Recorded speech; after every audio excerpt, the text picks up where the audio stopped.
This project is easily up there in my top 5 most satisfying woodworking projects to date.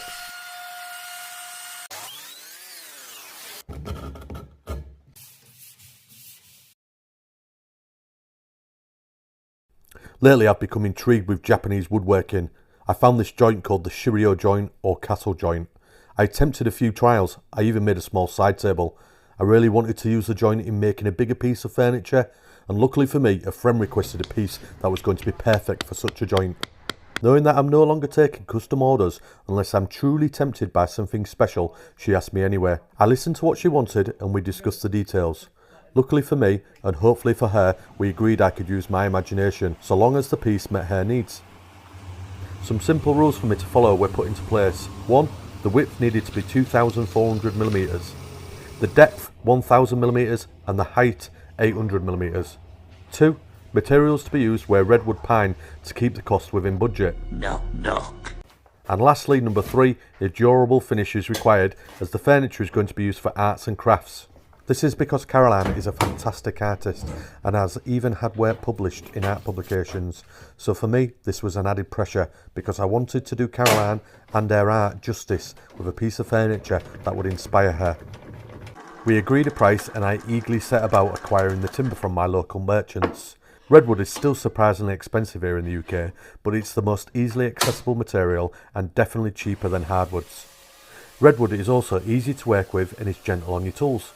It can be dyed and stained to a desired colour and looks great in my opinion. The only downside being it can mark easily, and we will counter this by using a durable finish. The timber comes PSE, plain square edge on all 4 sides. This means a lot less work not having to mill the timber, which is another plus. I just realised I haven't told you what we're making, and if you haven't guessed already, it's a large desk. I started by making the tabletop. The boards came just over 200mm wide, so I ripped them down to help prevent against the table warping in the future. I marked out for the dominoes that I would be using to align the top.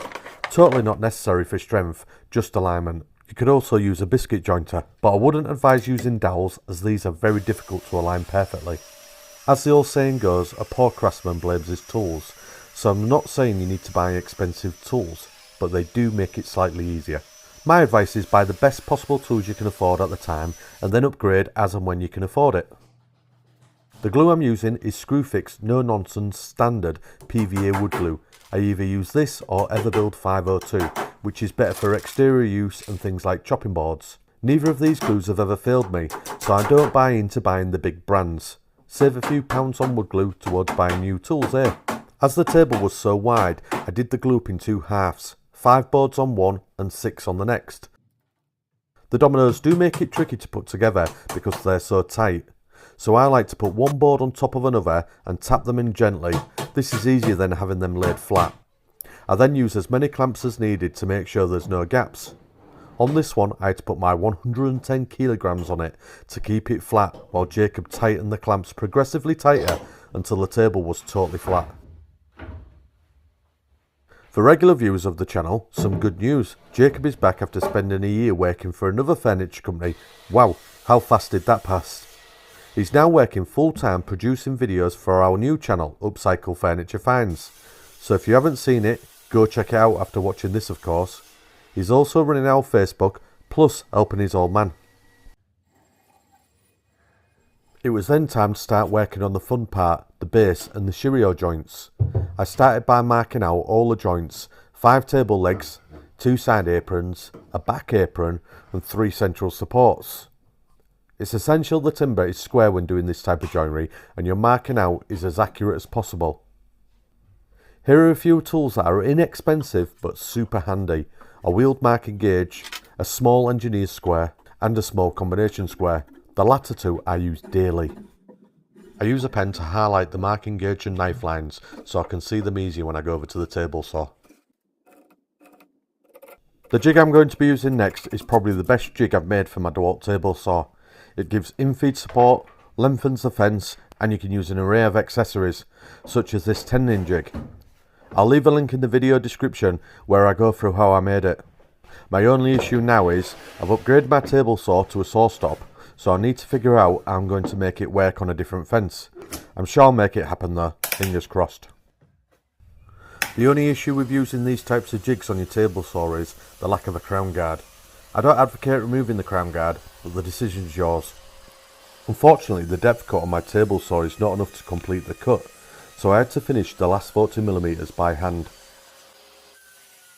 This type of woodworking, where we use a mixture of power tools and hand tools, is commonly known as hybrid woodworking. Some people love power tools because it gets the job done quickly and possibly more efficiently. This is more relevant for the craftsmen who are trying to make money doing this for a living. As they say, time is money. And then you get people who love the process of using hand tools and the feeling of every stroke of a hand plane, taking their time, no pressure to get the job done quickly. These craftsmen are generally hobbyists. Then there's people like myself who enjoy both sides of the craft, hand tools and power tools. For me, this is the best of both worlds.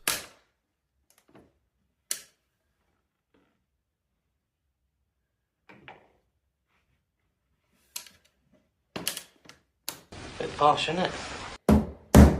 If I'm on a job for a customer, I'll generally do everything as efficiently as possible.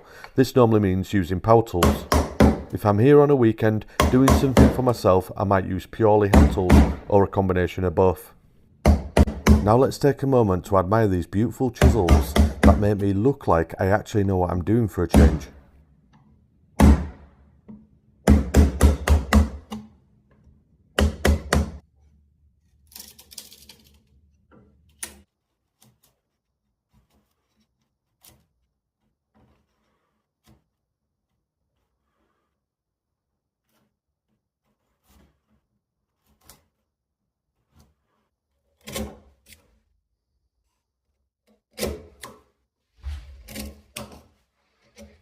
Right, that's enough. The Shiro joint is basically a column with the central area moved in an X shape and then two half-lap joints intersecting. The half-lap joints are extremely weak on their own and the ends can easily snap, so care must be taken when fitting together. It's a fine line between having a loose joint and one that's too tight and may snap under pressure. Don't ask me how I know. When the joint is finally assembled, it's no longer fragile and becomes solid, especially if glue is used. However, glue is not necessary and the joint can be simply screwed directly through the centre of all the three intersecting pieces, locking everything together to form a solid joint. This is handy for us as we will need to assemble on site due to the size of the table. When you're doing these types of joints on a table saw, you want to make sure you have the time to do them all in one sitting. I learnt the hard way when I made my little side table because the saw settings were adjusted after I did the first one and then it was difficult to get the others exactly the same. So mark out, set up and do the entire batch, which is what I did this time round and they came out great. I marked out and cut out the first apron, checked it was a good fit and then I used this as a template to mark out the rest. I thought the aprons looked a little square and people might knock their knees on a sharp corner, so I cut a 45-degree angle on each one. Right, now it's time for me to shut up again while I do this test fit and you see how satisfying everything slides together.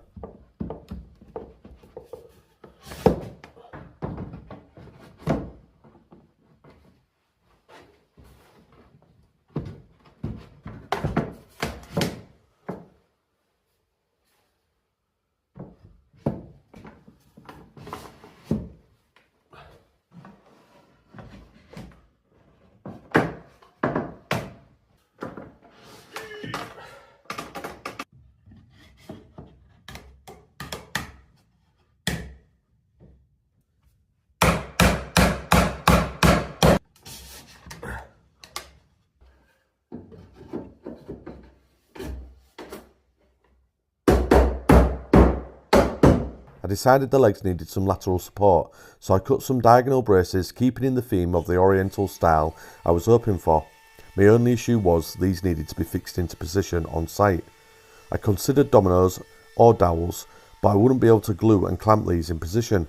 After hours of wrecking my brain, thinking and waking up in the night dreaming about the issue, I decided to use pocket hole screws.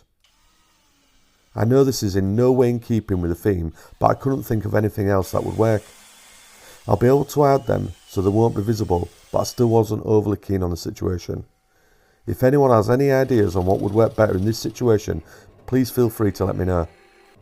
I then moved on to preparing the fixings ready for the install. pre-drilling, countersinking every joint as I don't want any nasty surprises like cracking joints when we get on site. To secure the tabletop onto the base, I made some simple cleats and drilled elongated holes to allow for expansion and contraction of the tabletop.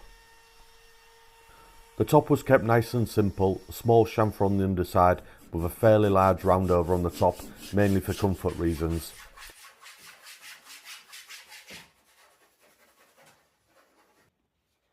There was the usual amount of sanding required, which I never really enjoy. However, the top was very flat already and pretty smooth, so it wasn't too bad to sand. I sanded to 120 grit with a random orbital sander and then to 180 by hand, finishing the direction of the grain.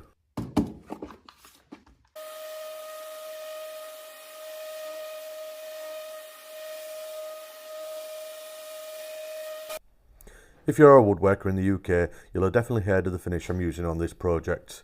Rustins is a solvent-based wood dye, and for me, wood dyes are best when solvent-based. The acrylic type are just not very good yet. They raise the grain and can be very blotchy and generally very pale, needing several applications. This Rustin solvent-based goes on well, dries quickly, multiple coats can be added to build up a deep, rich colour, and there's next to no blotching when applied correctly. I apply it liberally, soaking a rag and flooding it on and wiping off any excess in the direction of the grain. Here I've mixed two colours, dark oak and a walnut, to give a slightly warm reddish hue.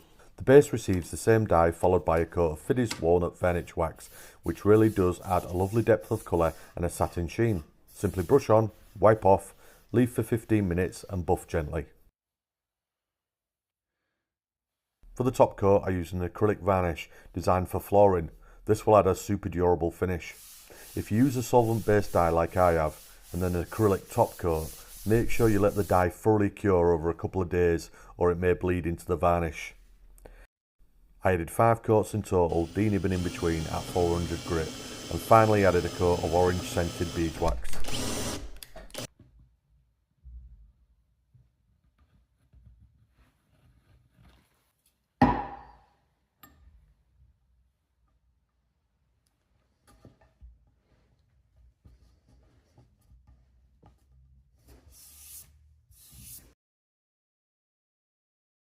This project took way longer than it should with life's interruptions, but here I am finally installing the table and I'm happy to say Caroline loves it. I'm also super happy to have made something pretty unique. Knowing that no one else has a table like this is pretty cool. Here's some final pictures of the end result, although they don't do it justice as I'm a terrible photographer. Thanks for watching and I'll catch you on the next one.